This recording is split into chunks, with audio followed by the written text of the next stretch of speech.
कोल्हापुरातील राजेंद्र नगरमध्ये अचानकपणे महापुरुषांचे पुतळे उभारल्यानं तणाव, प्रशासनाच्या तोडग्यामुळे तणाव निवळला.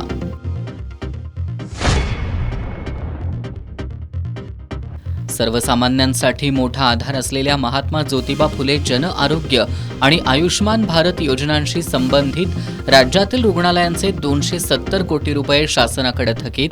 योजना बंद करण्याचं सरकारचं षडयंत्र. शिवसेना उद्धव बाळासाहेब ठाकरे पक्षाचे उपनेते संजय पवार आणि शहर प्रमुख सुनील मोदींचा आरोप. कर्जमाफीच्या मागणीवरून कृषी मंत्री माणिकराव कोकाटेंनी उडवली शेतकऱ्यांची खिल्ली. माजी खासदार राजू शेट्टींनी बेअक्कल, बिंडोक आणि भंपक कृषी मंत्री अशा शब्दात घेतला मंत्री कोकाटेंचा समाचार.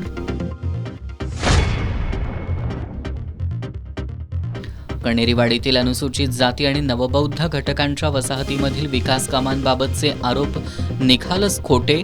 सत्ताधारी गटाचा खुलासा.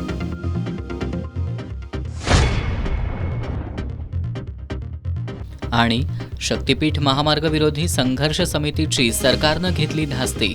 उपमुख्यमंत्र्यांच्या दौऱ्याच्या पार्श्वभूमीवर शेतकऱ्यांची धरपकड, तर संघर्ष समितीचे समन्वयक गिरीश फोंडेंचं महापालिकेच्या सेवेतून निलंबन.